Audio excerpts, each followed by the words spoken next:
Well, hey there, you automotive enthusiast friend of ours. It's that time once again. Time to suffer the consequences when you hit play on another tenacious episode of V8 Radio. Another tenacious episode. And tenacious it would be. Persistent or cohesive? Or. It's not both. Yeah, either or. Pick one, baby. I'm guessing this is probably going to be persistent over cohesive. Yeah, you might be onto something. Just knowing this. Mm-hmm. I'm Kevin Ostie. This is the V8 Radio Podcast, and I'm joined as always by our esteemed co-host, Mr. Mike Cueball Clark. And it's exciting. A lot happening. I'll tell you what, man. It's been an exciting couple of weeks. Yeah, which is fabulous. You've got a lot of stories to tell, which is good. Yeah, man. But maybe if you are honoring the tenacious, cohesive tradition of the show, you have an automotive trivia question prepared for this episode that, of course, we release in the beginning and then don't answer until the end because that's just how we are. We're cool like that. Yeah. And absolutely, I do have a trivia question for today. So, Kevin, you're a big Rockford Files fan. And, Jim Rockford, starring James Garner, drove a Firebird in the show throughout its multiple seasons. And the license plate on that Firebird was significant to James Garner. The license plate was 853 OKG. Can you tell me what the significance of that license plate was to James Garner? No, Mike, I can't. Can you give it a try? Yeah, I'll give it a try. All right. 853 OKG. This is clearly something that, you had to know the show, which I would watch on reruns when I came home from school. Sure. On UHF TV in the afternoon. Mm-hmm. When Inspector Gadget wasn't on. I did dig the car chase scenes and the stuff. I was never a huge Rockford Files fan, but it's telling me that I should go back into that show because it was a great show. Yeah, for sure. So 853, James Garner was older than having been born in August of 53. So I don't think that was his birthday. Oh, you up the typewriter this time? You got an actual keyboard over there now? I have an actual keyboard.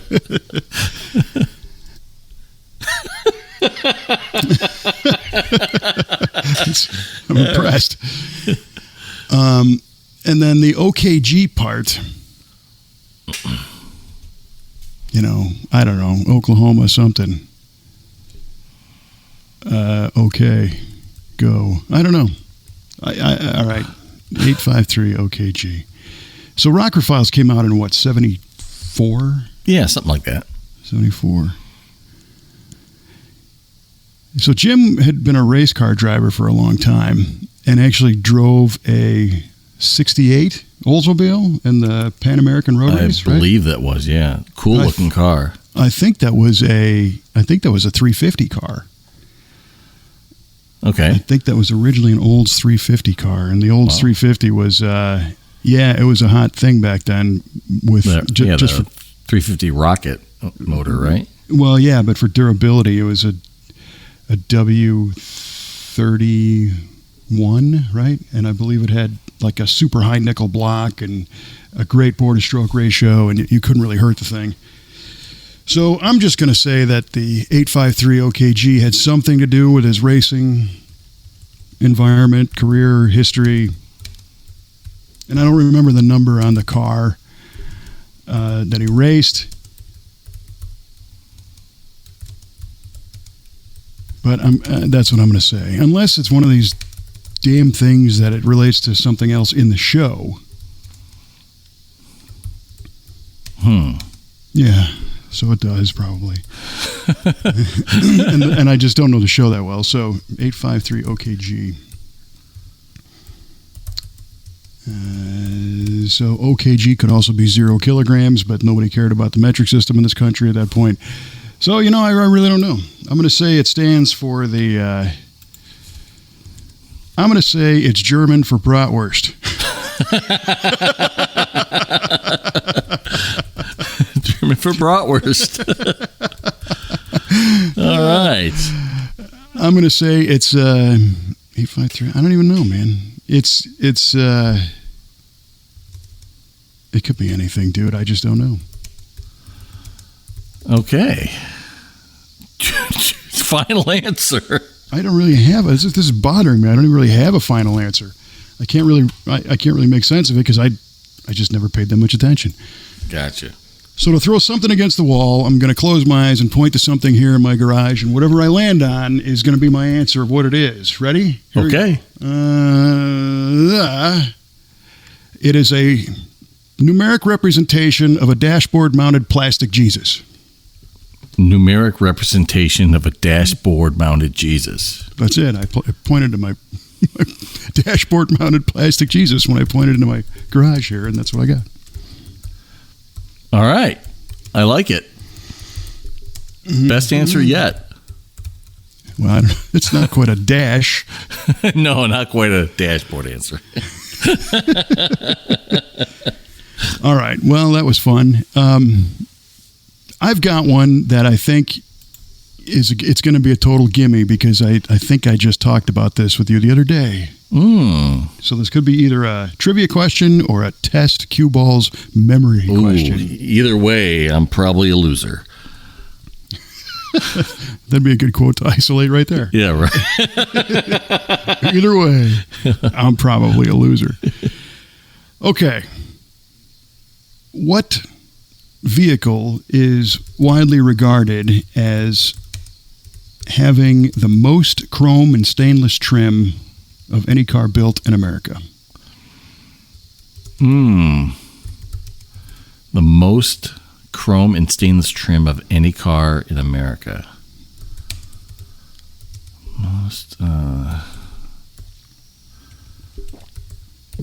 Let me write this down. Chrome. And I will say widely regarded. I don't know how wide. I haven't measured the linear, distance of the bright work on this vehicle, but I've heard this many times and seen it in print, so I'm going to go with it. Okay. Well, as fate would have it, we didn't discuss this. Right so on. at least my memory's off the hook this time. Or we did and you forgot. Maybe you just mentioned it in passing or something. Okay, so what vehicle is widely regarded as having the most chrome and stainless trim as any car in America? Wow. Okay, that's going to be...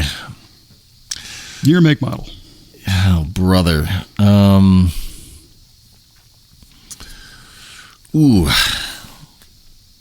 Let's see here. That is, I'm guessing it might be It's going to be an 853 OKG. OKG.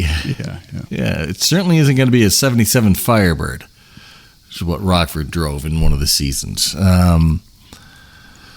So I'm just taking a complete wag at this, and I'm going to say a 1957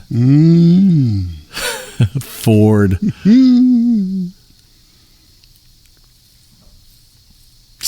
Oh my God. Skyliner. Okay. I was getting all excited. 1957 Skyliner, if that was even a thing. 57 Ford Skyliner. Yeah, man. All right. It's probably going to end up being that breezeway car that we saw. I will tell you that it is not that. Thank goodness. So there you Appreciate go. that. You're already kind of a winner. All right. Well, good. Yeah. 59 Ford Skyliner. I said 57 Skyliner. I'm sorry, 57. Initially you said 59. This is why I'm writing this down. 57. Okay. All right. Well, that was painful. Yeah. So I like your question better than mine. the one you gave me or the one I gave you? The one you gave me. I like that's a cool question. I'm actually excited to hear the answer. Well, good for you, because nobody else is. So it's unusual because as people who have heard the show before may or may not know, we're actually not both standing in my garage right now. You are 300 and some miles north of me. That is correct. At V8 Radio Studios North. That's right, yeah. But we got to spend some time together this past weekend at the 6th quasi-annual V8TV drive-in cruise event. We sure did. And our good buddy Paul was with me. Yes. Was with us. And the prophecy set forth on this very podcast some 3-4 years ago now. Yes. Finally came true that your GTO, my 62 Galaxy, and Paul's yellow 62 Buick were all at the drive-in on their own power together. Yes. It's the planets have all aligned. The prophecy has come true. It's pretty amazing. Hallelujah. It is pretty amazing and very exciting. It was a great, great time for us. I'm so glad this finally happened. It took a little longer than anybody wanted, for sure. Yeah. But that's how it goes sometimes. Good things like that are worth waiting for. Well, and I'm so glad that it all pretty much worked out. So why don't you share the account of your journey, you and Paul, on this momentous weekend? Yeah, for sure. So Saturday morning rolls around and Paul shows up at my house in his 62 Buick electric convertible, beautiful car, and that he had just gotten back on the road recently. And we set off on our journey from Plainfield, Illinois, down to Redbud, Illinois, via I-55, and we were sticking together the whole way just to make sure that we, were there for each other in case of a breakdown. We both had our trunks fully loaded with any roadside assistance we may need. With anti-breakdown spray? Anti-breakdown spray, exactly. That could be a thing. Yeah. So this was a few, dialing it back a little bit, a couple of weeks ago, he and I went on a bit of a shakedown run, kind of a short distance, 25-mile shakedown run with our cars, just to kind of, get them on the expressway, get up to highway speeds for a bit of a sustained amount of miles, just to make sure that everything was going to hold together and, tires weren't going to fall off and, engines weren't going to blow at highway speeds and all that good stuff. So we were pretty confident after that. And, we hit the road. We kept it at about a 75 mile per hour clip the whole way. And I kept waiting for that fourth overdrive gear to kick in on my 3-speed transmission, which never happened. Yeah. But Paul's Buick is it's powered by a Chevy motor now and Correct. a 204R automatic overdrive, so he has the fourth gear, He and does have the fourth gear. He's got like a 0.1 rear gear. Yeah, right. It's a super highway gear in that thing. Yeah, he was turning about 2,000 RPM at 75. Yeah, wow. And I was turning about almost 3,000. Yeah. So big difference. Yeah, for sure. Yeah. And one of the things I was really curious about was what kind of mileage penalty I was going to end up paying with this engine.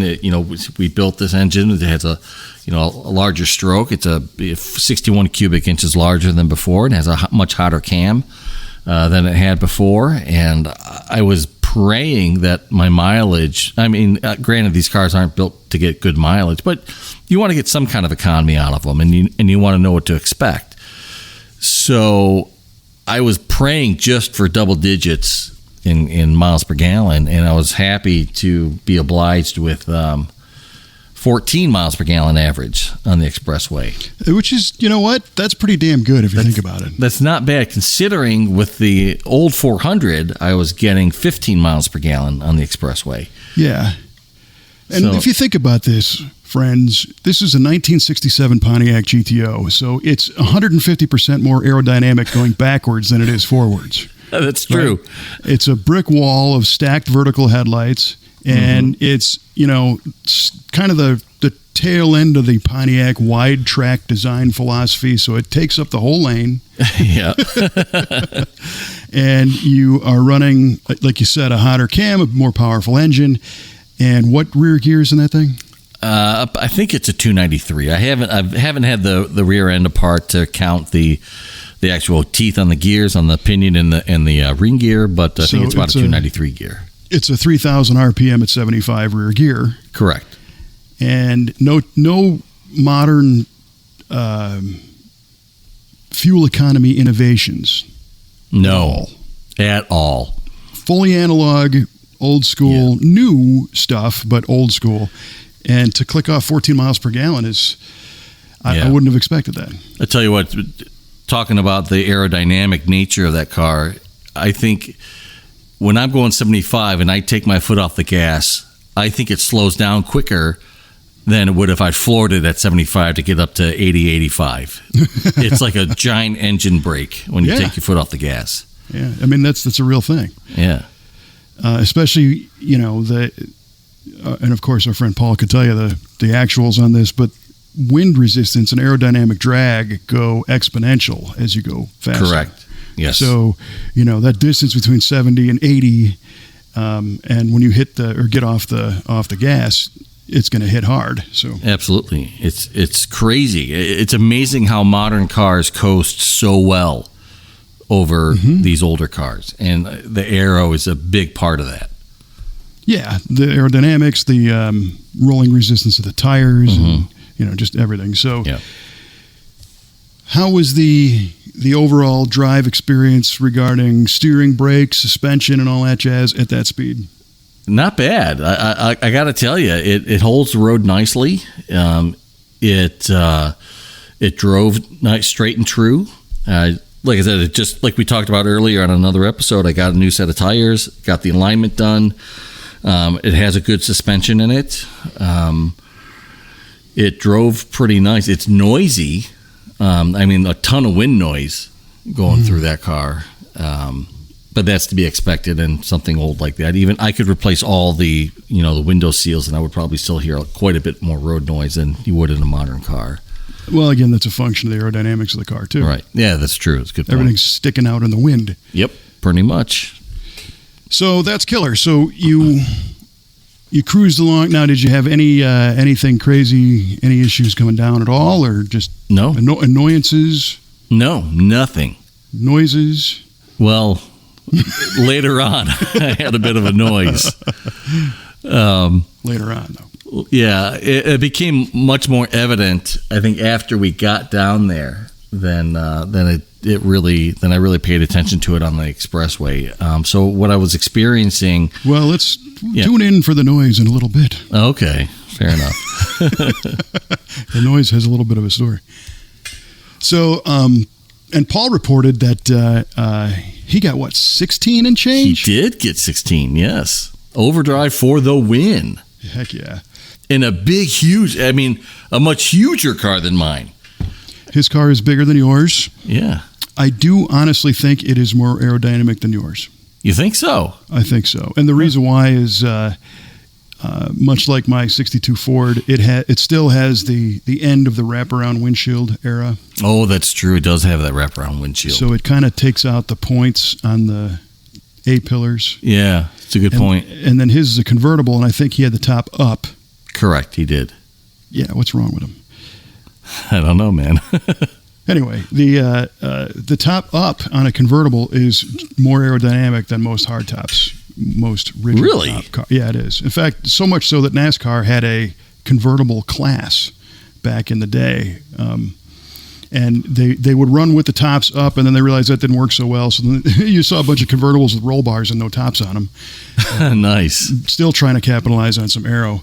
But that roof line, the rear convertible window slopes, it's 3.5 feet long. And so it's almost like a big fastback if you look at it. Yeah. And then his car, again, It doesn't have the stacked headlights, so I think the front aspect is a little cleaner, more pinched, yeah, in the wind. But I wouldn't have expected, I'm just happy that he got that that kind of economy, especially in today's climate of gas being expensive. No doubt. Yeah, he was really worried. He's like, dude, I don't know if we're gonna make, because we're gonna make our first gas stop from my place. We topped off at my place, and then we went to Springfield, Illinois, which is about 160 miles from my house. And we were going to gas up there. And he was genuinely worried that he wouldn't make it. And when we got there and his fuel gauge still said he had about half a tank left, he didn't really believe it until he put all the gas in there. He's like, holy cow. I really only put a half a tank in. That's crazy. Yeah, it is crazy. Yeah. And it's funny because, again, today, modern technology, if you put an LS engine in either one of those cars with like a 4L60 overdrive and change the gear a little bit. So that 66 GTO that we built at V8 14 years ago now had an L92, which was a 6.2 liter with a 4L60 4-speed and a 389 gear. And that thing got like 24. That's insane, man. And it ran 12s. 1280s, 1290s. But again, to rely on the vintage technology and get those numbers is pretty cool. It is pretty cool. I'm pretty happy with it, and I still haven't had this engine tuned properly. I haven't taken. I haven't got. I don't have an O2 sensor in it. Haven't had a timing curve put in it or anything like that. And maybe I might get one or two more, or one or two less. Who knows? After everything is tuned up, find out. Yeah. So that's cool. So you guys came down on Saturday morning, made it to the shop by about 2. Yes.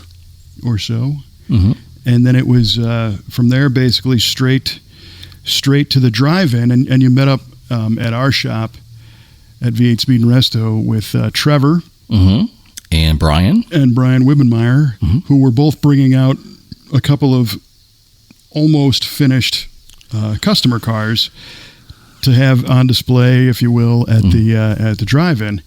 And the one is a 72 Corvette Stingray Roadster that we did an LS swap in it with a 6-speed manual. And that owner came in last week and test drove it, tried it on, really liked it. Awesome. And we said, hey, can we share this with our drive-in people? And he said, sure. So that one lined up. And the other is the 64 Corvette that we've been working on.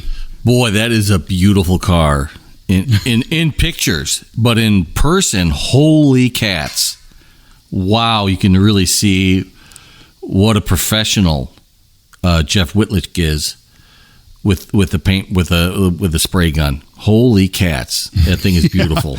Yeah, well, spray gun, stripe tape, yeah, just sanding body blocks, work, yeah, and Tim Day before him on the filler work, and a whole bunch of the guys on kind of fitting the car and everything, and that car is a lot of fun. It's white with that asymmetric charcoal gray and red offset color scheme, and again, the car came from GM in blue with a blue interior.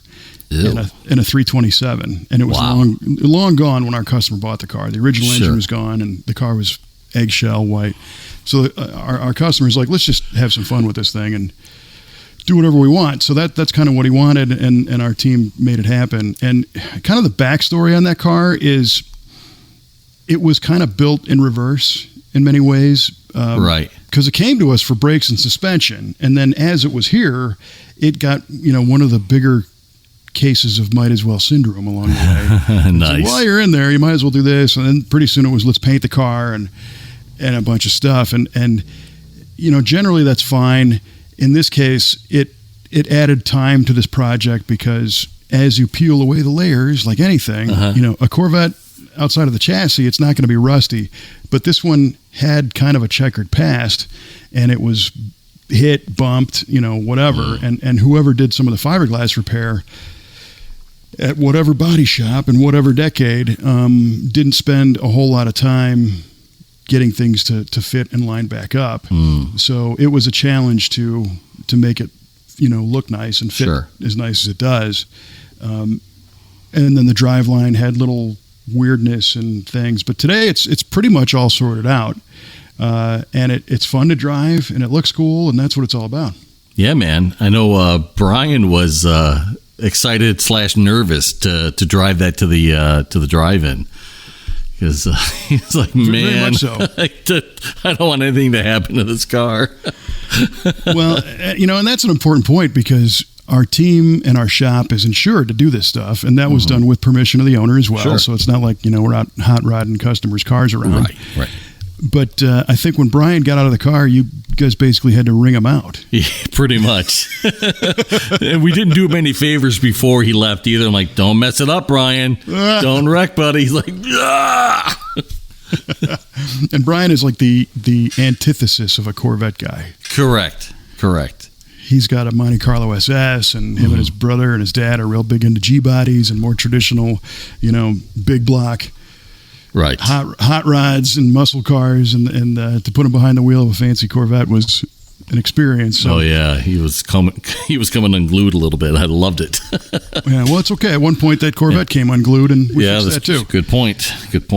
So you guys caravanned the two Corvettes, you and Paul, from our shop to the drive-in, which is about a 40-minute drive. Yeah, about that.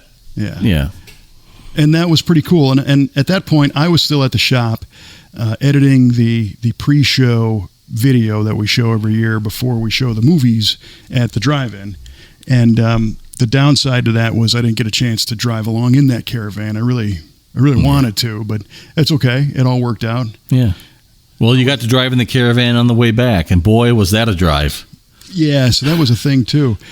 So as soon as you guys got there, the rest of our team was kind of setting up the drive-in setup, which is, for us, we've got a trailer and we've got giveaway prizes for attendance of people that show up, and we've got some t-shirts that we have made for the event, and a good shout out to our friend Murray Comant for designing the t-shirt this year. So we showed Fast and Furious and Dazed and Confused on two different screens at the same time, and the t-shirt was a nod to both genres of cars and movies, and across the top it said Fast and Confused, right? And put it all together, so it came out great. So while they're setting all that up, you guys got there, dusted the cars down, and shortly thereafter I arrived, and Trevor's wife Trisha arrived, and she had Trevor's '68 Chevy pickup truck, right? So now we got this kind of nice, colorful line of cars before the crowd show up, and we're like an hour and a half out or something. Right. And it rained. Yes, sir, it did. The skies opened up for a few. Yeah, and it sucked because this time was the first time we've had the drive-in cruise event on a Saturday. Typically, we would rent this drive-in from this guy that owns it on Thursday nights because he wanted to have the big crowds for his Saturday night shows. Until he realized that our little Thursday night thing was every bit as big as his Saturday night events, right? So we were able to work a deal to get the thing on Saturday, and I'm watching the weather and I'm thinking, oh man, because who wants to bring a nice car out in a rainstorm? But at the same time, there's a whole lot of very hardy, driving enthusiast people that drive their car in anything. They don't care. I mean, not, to a degree anyway. Yeah. So the rain came, the rain left. I looked outside. There was a double line of cars going the whole length of the drive-in and down the road. So I thought, well, we'll be okay after all. And at the end of the day, we didn't have quite the attendance we were expecting, that we were hoping for anyway. Right. Because in the past, we were pushing 400 cars. Wow. And this time we had just north of 200, 210, 208, something like that. Really? Oh, boy. Yeah, but it was a great crowd. It really was a great crowd. It was people that wanted to be there. It was people that get out and drive. They, damn the rain, who cares? Let's just go have a nice time. And shortly after that little spurt, the rest of the night was perfect. The weather was clear, and Yeah, it was. It was a beautiful evening. Yeah, it was really nice. So that was cool. And we had our giveaways and thanked all of our sponsors. We had a lot of great companies that stepped up to help us put this thing on. And in fact, there's a list. If you go to driveincruise.com, you'll see the whole list of companies. We thank them all for doing this. There's a decent amount of them, so I'm not going to read them all right now. But if you go to that driveincruise.com site and you see some logos of any company that you're thinking about doing some kind of business with, remember that they helped out with a cool event like this. So keep that in mind. Yeah, and speaking of Damn the Rain, we saw, I think it was a 63 maybe, Lincoln Continental Roadster coming in with no top, but they had a big tarp draped across the whole opening just to get their spot. It was great. There was a couple of cars that came in under tarps. Yeah, that was beautiful. I mean, that's hot rod, man. That's the life. It was diehards, for sure. And there was a lot of people there who had been to our event all 6 times, and no kidding. Wow. They're already signing up to come back next year. And right on. So yeah, it was cool and a lot of fun. And the nice thing about that event, it's to participate. It's cheap. You show up. There's a great car show. Bring a lot of friends. Grab something to eat. You might win a prize. You watch a movie and you go home. I mean, it's not like it's not like an all-day car show where you got to sit in the sun and get beat up waiting to see if you're going to win a trophy or not. I mean, this is a cool. Right. A few hour event on a beautiful evening, and it's a super eclectic car show. I mean, there was a couple of groups. There was like a Corvette club that was there. They had their C3s there, and they were pretty cool. But you saw a huge variety of cool cars that were at that show. Yeah.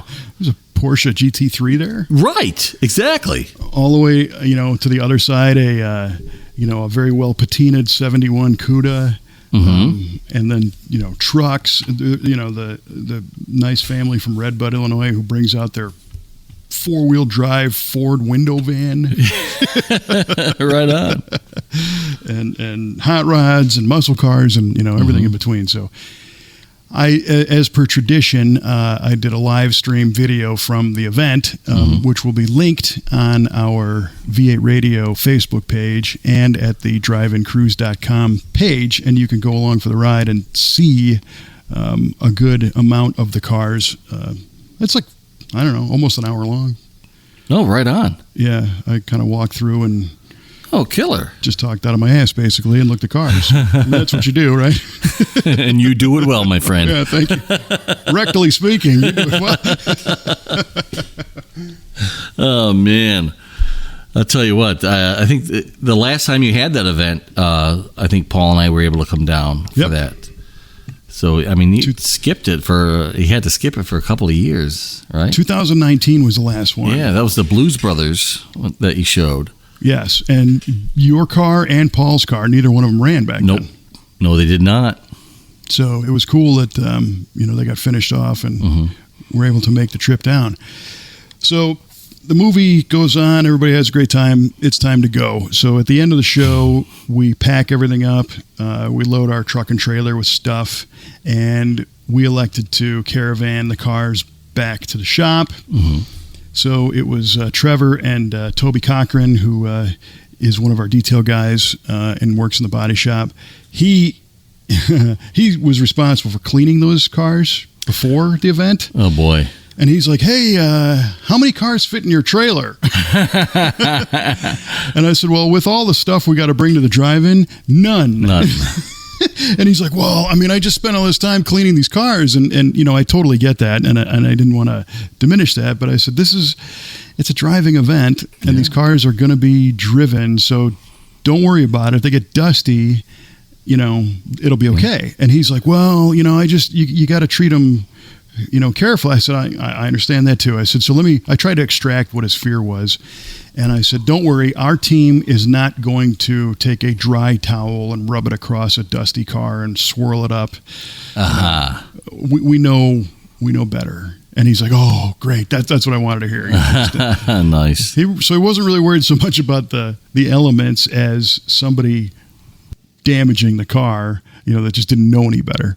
So, seeing those cars sitting there at the event in the rain, and Toby like losing his mind,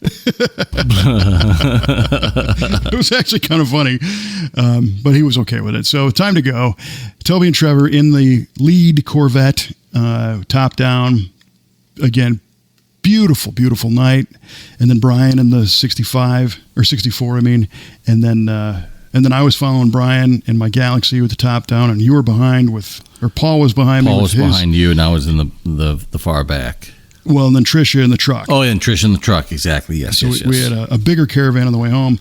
Paul again, it's such a nice night, and he's got the top up, and I'm like, what's the matter with this guy? This guy.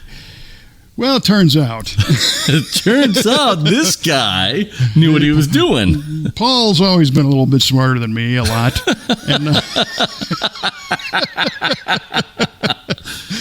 And we're driving back to the shop, and that drive home, I think, was the best part of the event for me. Was it? Believe it or not, yeah. Because the event happened, and my fear was that it was going to rain so bad that it would be canceled or nobody would be out, and it would be just nothing.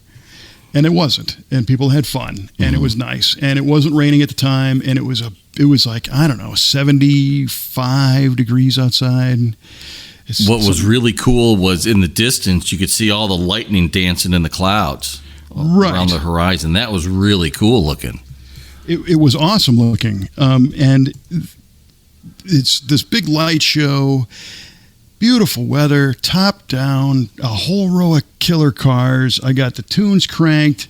I'm singing at the top of my lungs, just relieved that we had a great event at the end of a great week. My buddies are in town. The crew was there, got to hang out with friends, and it just didn't get much better. And then all of a sudden, ba-boom. Yeah.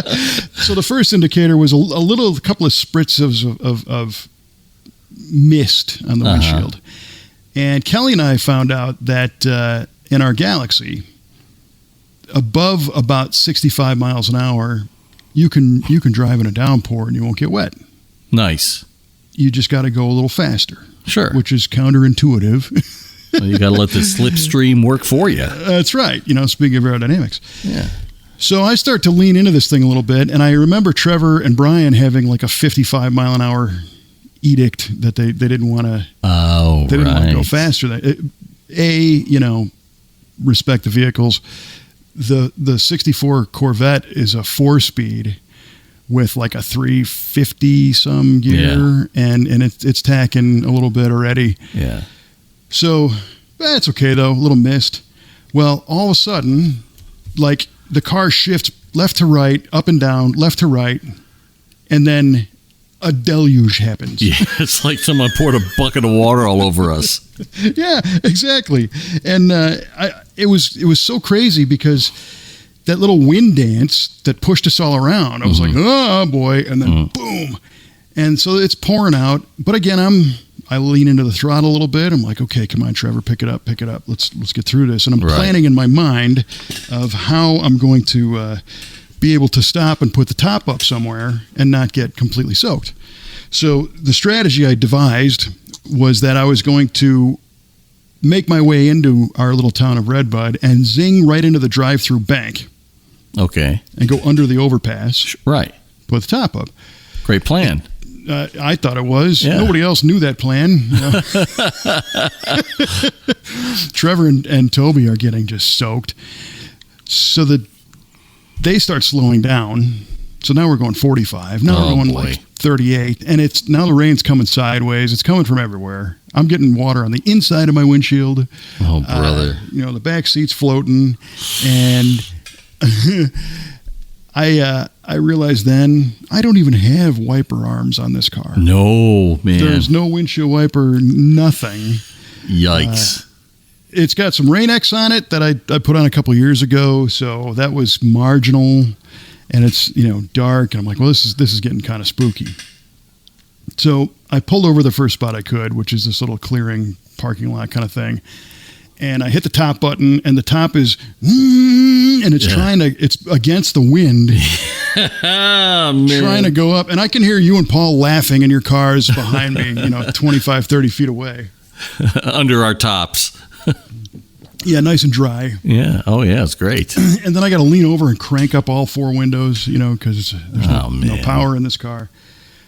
And I'm still laughing and having a good time. I don't care. This car... And I can hear the collective cringe of people that are listening to this going, so your car was top down in a rainstorm and you're sitting there laughing. And it's not like I'm abusing this car at all. I mean, the interior is all vinyl, the seats and everything. Right. And it's been rained in before. And what you do is when it stops raining, you put it out in the sun. Yeah. And it dries out, and it's not like it's rusting holes in it. It's not like I'm storing it with wet carpet, or anything like that. Right. So I know, how to take care of the thing. Obviously, I drive it around in the rain. Clearly. So I get the top up, and the last few blocks between that spot and our shop was hair-raising, because now with the top up on the car and the entire interior wet, it fogged over everything. Fog, yeah. Holy cats. And I couldn't see a thing. And I'm like, I just remember somebody before we left saying, follow Brian in the Corvette. Don't hit it. So, no, I didn't hit it. I didn't hit anything. Took it nice and easy. And then we pulled up in front of our shop, and you, Paul, and I all just sat in our 3 respective cars, just dazed and confused. Dazed and confused. Trevor and Toby and Brian didn't pull over to put the top up. They just beeline straight to the shop. So they were already in the building and drying everything off and doing that routine. So, we go inside, and I don't know, 10 minutes later, not even. Yeah, about that. Yeah, it was fine. Yeah. Done. So then it was the 3 of us kind of going, wow, what the hell just happened? And I go back outside and wipe the windshield down on the inside and head home. And you guys both stayed at my house, which was another 12 miles away. So had another great drive from there home. Yeah, that was a nice drive. Had the window down. It's feeling good. Yeah. It's good to get out and use these things. And I'm to the point now where I can only speak for me, but this is not a show car. And it wasn't really in any danger. Yeah, same with this. This will never be a show car, which is very liberating in the sense where I can drive it in the rain and not freak out. Yeah, it's not an original car, so I can do what I want to it and not freak out and not worry about the value of it. And I think Brian has almost all of the seat removed from his posterior of the Corvette at this point. I think so. Because he was driving a show car in the rain. Yes, he was. It wasn't even his, which turned out to be an R&D project because we learned that the car has some water leaks. Okay. That we are now in the process of analyzing. And, all these old cars leak, and Corvettes leak in particular, and we're trying to assess what the deal is. But that was the wettest any Corvette ever got, I think. And well, you got good data from it then. You know where it leaks, and now you can address it. We did. Toby wiped it all down. We dried out everything in the inside. That one, the 64, is not a Roadster. It's a closed car, but it had window leaks and that kind of stuff. So all that's good to go. Yeah, well, those 64s are weird because the top of the door is like midway, like a quarter way into the roof. It's aircraft inspired. Yeah. So you got a direct water line right down on you. It's supposed to have the weather strip is supposed to channel that. Yeah, I'm sure it's supposed to. It's supposed to, and it really doesn't. Yeah, it does. But the other thing that we were considering today is that car is it lives in a very dry climate in the Southwest. Oh, so that's great. When we're finished, it's never going to see anything like what it saw that day. So, and it came out fine. Well, groovy. So then I think we were all just completely smoked from the day and that hair-raising drive home. Mm-hmm. And next day we got up and got some breakfast. Yes, we did. And I I was mentioning that I've been hearing this noise coming out of the back end of the car whenever of the GTO when I go over a bump. At first I wasn't super concerned because, like I said, I had the. Oh, wait. We need to back up a little bit. Okay. Because when we were getting ready to leave the drive-in and everybody started their engines. Oh, yeah. So I started the GTO up. And, you're around it, I'm around it, Brian's there, Paul's there.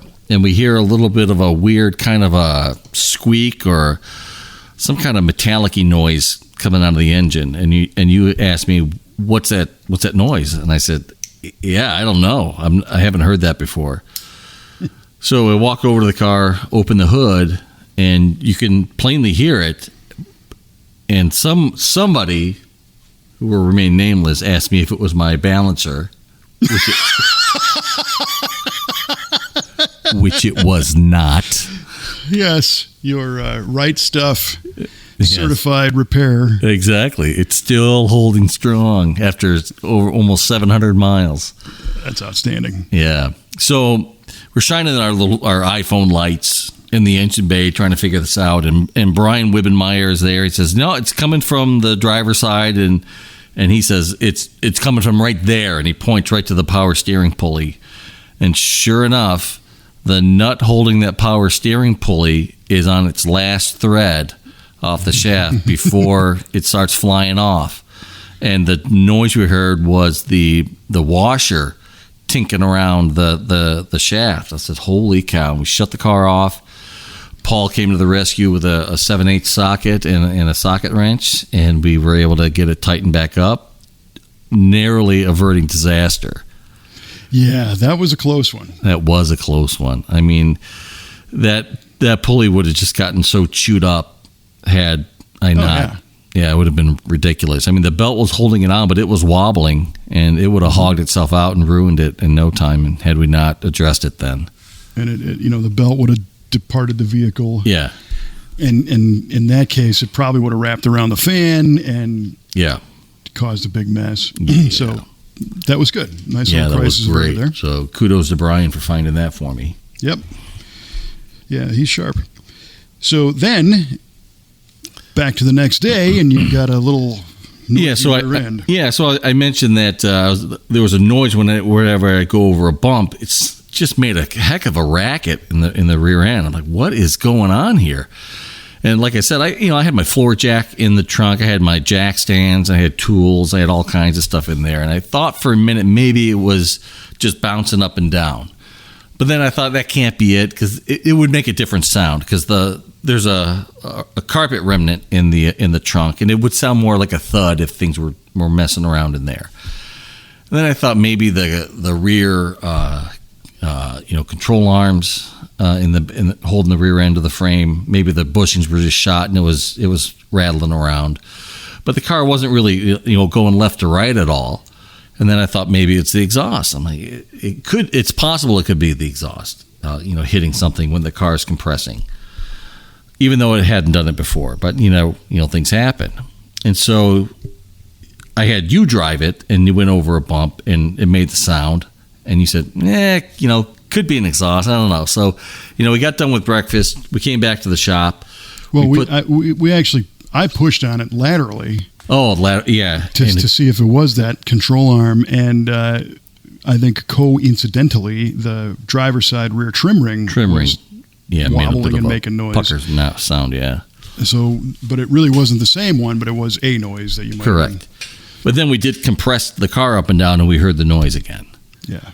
And we're like, okay. So we got the rear end of the car up, and lo and behold, the driver's side rear shock had dismounted itself from the top mount, and the shock was just knocking itself all around when the car would compress. So, but we did find that one of the bolts was completely missing, because it was probably never there in the first place. Well, so the physical context, the geography of that upper shock mount on a 67 GTO or any of the GM A-bodies or mid-size and even full-size cars of the era is about the worst design they ever could have thought up. Agreed. And I'm Absolutely convinced agree. that the chassis, you've seen the pictures of the assembly line. They were built as rolling chassis, and the body went down on top of them. Correct. And then everybody just kind of Yep. walked Okie away. dokie. It's We're done. done. And the problem is getting a wrench over the top of the frame, between the body and the frame, Yeah. and then down into this little cavity, and then kind of back up again Yeah. into the pocket to hold the nut, Yes. or to drop a bolt down from Yeah, the top, to even drop a bolt down, that's the real trick. and then get the shock fork mount up to Yeah. that, and be able to thread it tight and hold one top and bottom, and it's very challenging. It is. And it took me literally hours to repair. I had the one side that I did put in when I replaced those shocks a number of years ago. That was still there. So I was able to get the shock fork into that and tighten it down, and got the other side aligned where the hole is in the frame to drop the bolt in. Unfortunately, even this short bolt, I could not get it to drop in from the bottom. So we were able to track down a body clip or some kind of Like a J clip. like a J clip with the proper size thread in there, and I was able to get it to rest on top of that frame piece, perfectly aligned, and ever so gently get that bolt up in there, up in the hole, and just barely start turning it to where it finally caught a thread and finally started threading itself up. And boy, did my potty mouth let loose when I finally got that. Well, so the other thing is, unfortunately, and I feel bad, we all anticipated this to be, put the nut and bolt back in and be done. Right. So there were vehicles on all of our lifts with Yes. various stages of suspension disassembly that we couldn't just move off. Right. So instead, you were up on some race ramp blocks and laying on your back on a piece of, moving blanket, Yeah. doing this over your head. And of course, at just the right height to where you could barely reach it. Just out of reach. So that made this job, a million times worse. If you were on a lift, you could be like, okay, I got this. And Yeah. at least it wouldn't have been quite as aggravating physically. So while you were under there swearing at the back of the car, Paul was, reminding me that his car had a shake. Yeah, he had a built-in speed warning in his car at 46 miles an hour and 80 miles an hour. It was a 2-speed Yeah, speed warning. a dual speed warning, low and high. Mm-hmm. And it's because of the old Buick rally wheels, road wheels is the appropriate name, but the wheels that he put on the car, one of them was bent, and we knew it was bent when we had the car, when we aligned the car. And I knew it was there, and we had talked about finding him another wheel. So eventually I came up with another set of those things, and I had checked them on our wheel balance machine, and they were true. So I gave him one of those, and then we went down to the shop, and he removed the bad one, and we removed the tire from that one. And you did a nice job of cleaning up the bead on the replacement wheel. Oh, thank you very much. A little rusty crusty in there, from sitting around, and then so I'm going to install this tire, and then we'll do the balance.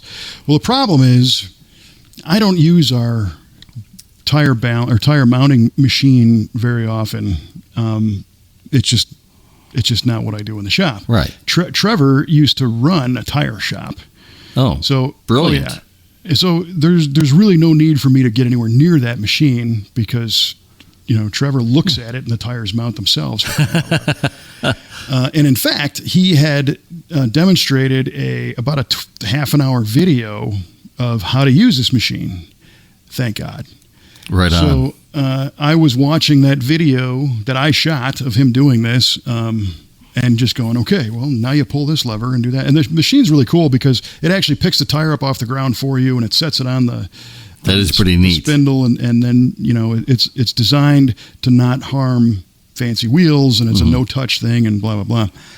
So we got the tire off, no problem, and the new wheel fixtured up, and that's where I screwed up. And to make a long story short, I ended up just nicking the rubber flash around the bead of the new tire, or the good tire anyway, with the knife edge of the tool. Ooh. And the tool spins, the wheel spins, and the tool guides the bead and forces it on, Right. If you have the experience of Trevor, you know the proper position vertically in relationship to the wheel to put that little tool. If you're me, you put it in the wrong spot and it overstressed and it just cut it. It just cut it. You. I just hung up on it, and I had plenty of tire lube on it, and I know, again, there's people that know how to use those machines that are going, you idiot, everybody knows that. So I'm like, oh no, because he's got to drive home. Yeah. So I'm trying to think of plan B. Where do I have a tire that's going to be as tall as his tires are super tall on that thing? Yeah, they are tall. Yeah. So I text Trevor, and I'm like, dude, I'm sorry, it's Sunday. I don't mean to bother you, but he lives right down the street from the shop. And I said, if you don't mind, I need a little tire assistance. So he said, yeah, my wife and I are going to come buzz through town in a little while. I'll just stop over there. So he stops in, and he's like, what's up? And I said, well, I think I ruined this tire. And he goes, what'd you do? And I said, I didn't cut the bead. I cut the little rubber harries just ahead of the bead. It just started to nick it. And he's like, oh, yeah, that's probably going to leak. Oh, man. Damn it. And I said, but it didn't hurt the bead, where the seal is. And he said, no, what happens in that case is that you've seen cars on the street that have a bubble in the sidewall. It's air that got up in that little space between the skin on the outside of the bead. And by introducing that cut, it forms an opportunity for air to go outside the designated area of the tire. Mm-hmm. And he said, so you're going to get a bubble, and it's going to happen by the end of the day, and you're going to have to replace a tire. So, I know. Trevor, no. I'm like, oh, man. So I looked at Paul, and he's like, well, let's just give it a try. I mean, what are you going to do? Yeah. So I said, well, here's the other problem. I can't get this thing mounted. I clearly screwed it up once already. Right. And Trevor's like, oh, I'll get it mounted. And he just goes, fling, and it's on. He blinked. He crossed his arms, blinked, knocked his head, and it was done. Yes. And Paul looks at me like, you really are a moron. And I'm like, no, he just knows what he's doing. Knows what he's doing on this machine far more than I do, because I don't use it. So that was a relief that it got mounted, and did a bubble test with, soap, and nothing was leaking. Okay. That's beautiful. So then we moved on to the balance phase, and you and Paul were able to knock the old weights off and pound the new ones on and use the balancer, and you got that one zeroed out, right? We sure did. Absolutely. Yeah. And Paul, as soon as we hit the highway, I texted him. I asked him how it felt. He's like, super smooth. Perfect. And after we hit 80, I said, how's it now? He's like, perfect. No wobbles. Awesome. Yeah. Smooth Love as glass. So it worked. Worked That's like great. a champ. Yeah, man. Because I on my 70 Riv, I have two wheels that have bends in them, and I have a couple of replacements, and I quite honestly have not changed those because I didn't really want to bother, Trevor to have him take me through the operation of the machine or have him just do it. But, I already killed Paul, so now mine will be fine. You're good now. So I apologize profusely for that. But he's like, it's fine. It's holding. It's great. And I said, well, you're in a good spot. Get a spare. Mm-hmm. Get that same tire as a spare. And I gave him an extra rim, so he's got another one that will spare. Good. For a spare, right. And he can have that mounted by somebody competent. And he doesn't need it this minute, so he can, wait for a sale or, whatever on that tire. Right. And then that'll be that. But he said he made it home okay, and you guys both got decent mileage again. Yeah, we sure did. Although you were worse. I ran the air. Aha. That's right, man. It was a little stuffy. I needed to be comfortable. You guys and your air conditioning. Ooh, it's so nice. Yeah. Don't hate the player, baby. Hate the game. I don't hate the game. I like driving and taking a shower. Yeah, don't you? Isn't it great? Top down in the rain, man. Right on. But the air's holding and working well, and It's working like a champ, man. I mean, it's nice and chilly. what did your engine temps do, like steady state going down the road with the air on? 195. Perfect. So you're getting good airflow, you're getting good water Yeah. flow. Yeah. Yep. Sometimes that's a test. A lot of times when you flip the air on at that steady state, that Yep. core starts heating up in front of the radiator, and Yeah, no, it was good. It's about 190 without the air, and it kicked up maybe 5 degrees with the air on. perfect. Yeah. I have zero cooling complaints That's with this outstanding. car. Yeah, it is feels so good. And did your upper shock bolt scenario cure the clunky clunk? Absolutely. Yeah, it was a very compliant and quiet ride over bumps. Very nice. Yeah. Yeah, I mean, all you got to do is just know a guy that's got a full service shop at his disposal and get all your stuff fixed, kids. Well, it was kind of funny because at one point you're under the car and we're waiting for Trevor, and Paul's like, dude, I didn't imagine that this is how you wanted to spend your Sunday, hanging out here, back at work." And I said, "You know what? This is fun. It was so nice because I was jamming to get that video done for the drive-in and get all that logistics. Oh, right. And I didn't handle all that. Lisa, in our marketing department, her and Kelly, they handled the vast majority of that stuff, and I just kind of go along. But it was a nice thing to just not have to really do anything, Yep. work related. It was helping people out, helping our buddies and hanging out, and it was fun. Yeah. Well, you get to decompress after that and hang out with your boys. So, yeah, I think it was a great Sunday for me. Yeah. So, Yeah, it was overall it was a great weekend. Yeah. So I was very glad you guys made it down, and especially glad that down and back with no real problems. Yeah, man, I was, my confidence level in this car is sky high right now. It really is. I mean, it was a 671 mile round trip. I averaged 70, 75 on the expressway. No hiccups, no runs, no drips, no errors. So Perfect. It ran really, really good. So that is a win, my friends. That is a huge win, and I will take it. So next year, our friend Yardley, our official V8 radio statistician, has already suggested that he wants to drive out from Pennsylvania. Yeah, that'd be great. Would be a big drive, but it'd be fun. It would be fun. You'd have to come out a couple days in advance and just do the whole thing. Well, yeah, it'd be a long journey just to get there for Make sure. a trip out of it, but yeah, way cool. Yeah. So we'll call the driving cruise a success, even though it rained. It was everybody had fun. People were sharing pictures online, already saying they want to come again next year, and Cool. and that's all that matters. So Yes, sir. right on. That is all that matters. Well, the other thing that matters is the answers to our trivia questions. How about that? All right, let's dig into this. So I asked you, Kevin, what does the 853 OKG signify for James Garner on the license plate of the Rockford Files Firebird? And you said 853 OKG is maybe has something to do with his racing. I don't remember the number of the car he raced. Unless it I like relates how to something. you've adapted the style of reading the stuff back to me. And I love it. And I love it. Yeah. This is great. unless it relates something in the damn show. I know it's German for bratwurst. Oh yeah, there you go. I don't even know, man. Numeric representation of a dashboard mounted Jesus. So Makes sense to me. you did think that OK may have something to do with Oklahoma. You said 853 is not old enough to be his birthday. August 53.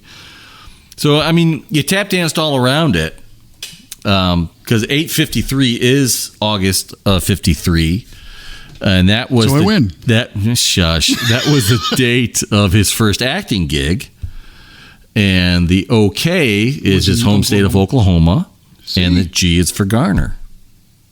For crying out loud, You were all around it. All around it. Another little piece of trivia is that it was his agent that came up with that plate number and not James Garner himself. Aha. Really? Yeah. Well, that's pretty cool.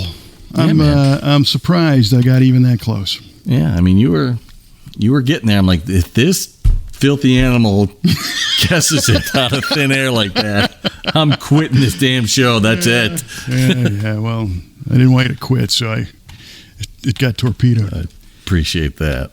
So, along those lines, the license plate on the Bluesmobile, BDR 529. What is it? It's BDR 529. Any idea what that means? BDR 529. Yeah, you don't. It's okay. No. It's a really obscure one.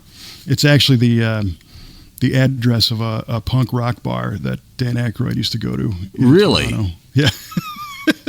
That's crazy. I love it. Yeah, it's pretty neat. Okay. So I asked you, what is widely regarded as the American vehicle with the American car with the most chrome and bright trim on it?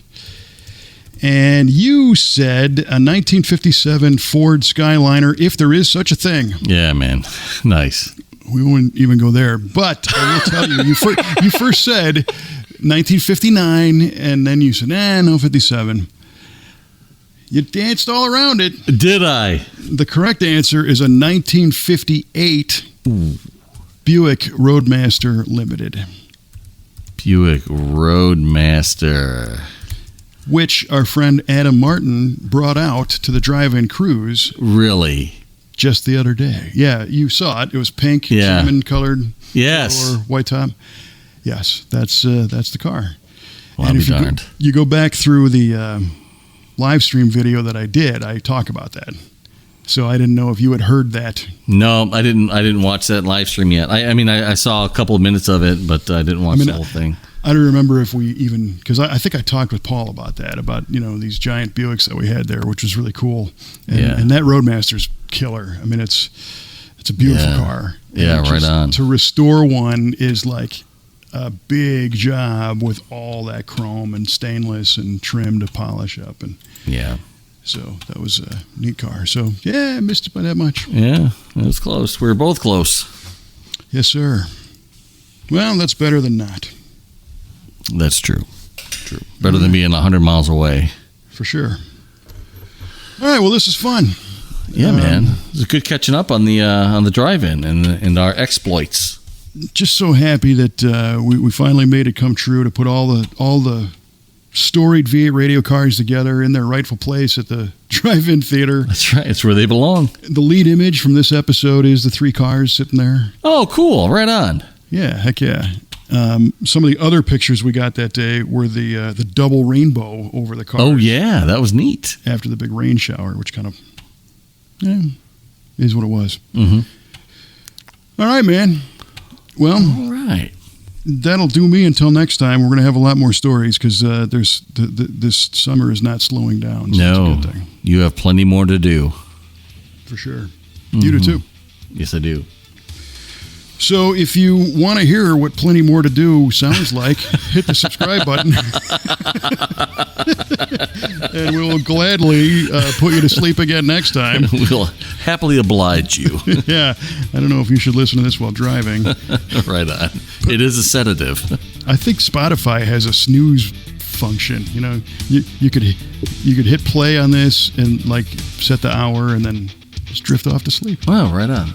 I love it. It's a valuable service. It is. All right. Well, thanks again for tuning into the V8 Radio podcast. For Mr. Mike Huball Clark, I'm Kevin Ostie, reminding you to put the top down when you drive, even if it rains. Would you please?